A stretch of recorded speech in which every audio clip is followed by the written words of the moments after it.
Assalamualaikum warahmatullahi wabarakatuh. Perkenalkan, nama saya Lia Wardika Nur dengan nomor induk mahasiswa 2110247806.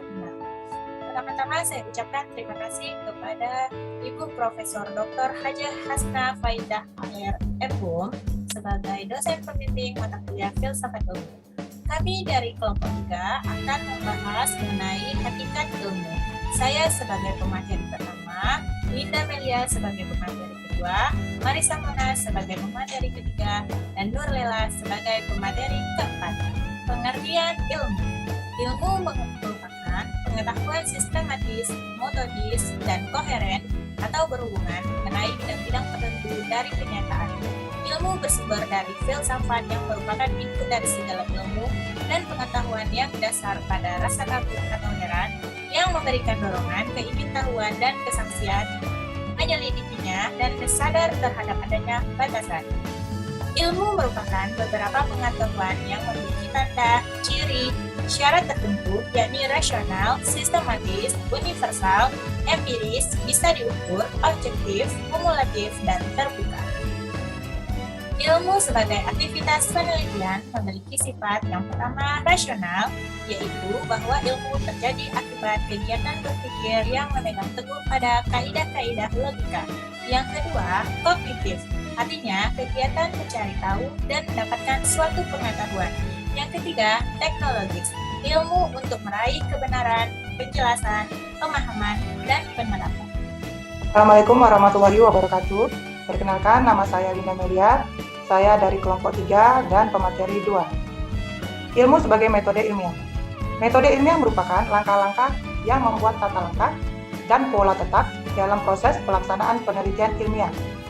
Penelitian sendiri merupakan suatu deretan peristiwa yang memuat langkah-langkah tertentu. Prosedural yang dianggap sebagai pola-pola dalam metode ilmiah antara lain deskriptif, pengukuran, penggolongan, survei, dan perbandingan. Adapun konsep-konsep dalam metode ilmiah yang dipakai adalah pada tata langkah yaitu hipotesis dan model. Ilmu sebagai pengetahuan sistematis memiliki beberapa ciri. Ciri yang pertama adalah pokok persoalannya berupa konsep secara empiris atau pengalaman. Yang kedua, sistematis dan memiliki prosedur, dapat memakai metode ataupun teknis. Ketiga, ilmu selalu objektif. Keempat, analisis dan bebas dari prasangka sehingga dapat diperiksa kebenarannya. Kelima, ilmu selalu ingin mencapai tingkat kebenaran. Dan terakhir, ilmu sifatnya faktual dan penilaian buruk atau baik tidak diberikan pada sesuatu yang ditelaah. Assalamualaikum warahmatullahi wabarakatuh. Saya atas nama Marisa Mona dengan NIM 211-024-7777 akan melanjutkan presentasi dari kelompok 3 dengan materi ilmu sebagai objek kajian filsafat. Ilmu secara umum mempunyai dua jenis objek, yaitu objek formal dan objek material. Objek formal ialah cara yang digunakan untuk mengerti objek material, seperti pendekatan deduktif dan induktif. Sedangkan objek material ialah suatu hal yang digunakan untuk objek penelitian. Dalam filsafat, objek formalnya ialah pandangan pemikiran yang radikal, menyeluruh, rasional mengenai semua hal. Sedangkan objek materialnya adalah semua hal baik yang terlihat, itu wilayah empiris dan tidak terlihat di wilayah metafisika. Selain itu, kelompok 3 juga membahas tentang dasar-dasar ilmu. Yang pertama yaitu antropologi. Nah, antropologi ini adalah ilmu mengenai wujud, itu mengenai hakikat yang ada. Dalam ilmu antropologi ini terdapat beberapa aliran. Yang pertama yaitu monoisme. Monoisme adalah pandangan yang beranggapan bahwa hanya satu hakikat asal semua kenyataan, tidak bisa lebih baik rohani ataupun materi. Yang kedua yaitu dualisme.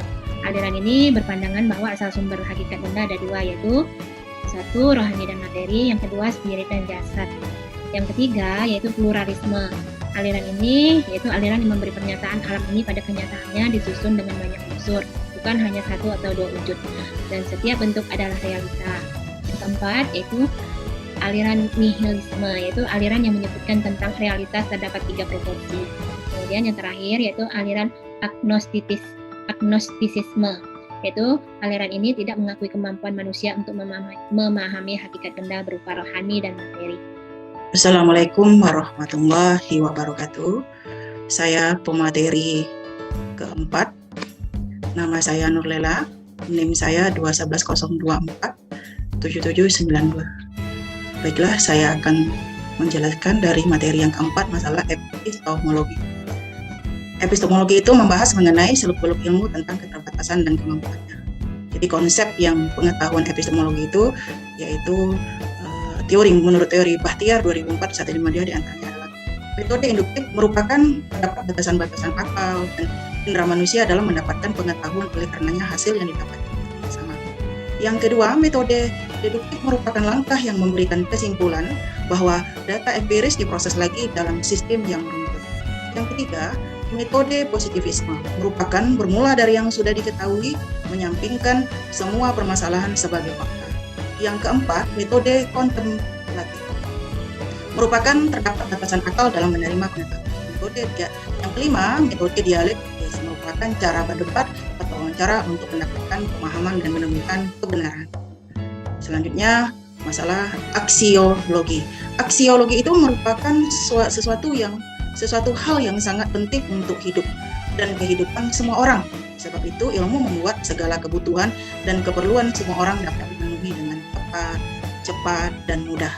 Dapat dikatakan bahwa kehidupan manusia berhutang kepada ilmu, agar ilmu berpihak pada nilai kebaikan bagi kemanusiaan. Maka ilmu mesti diposisikan dengan seimbang dan berpihak pada nilai-nilai tersebut. Itulah hasil presentasi kami dari kelompok 3. Terima kasih. Assalamualaikum warahmatullahi wabarakatuh. Assalamualaikum semuanya. Terima kasih. Assalamualaikum.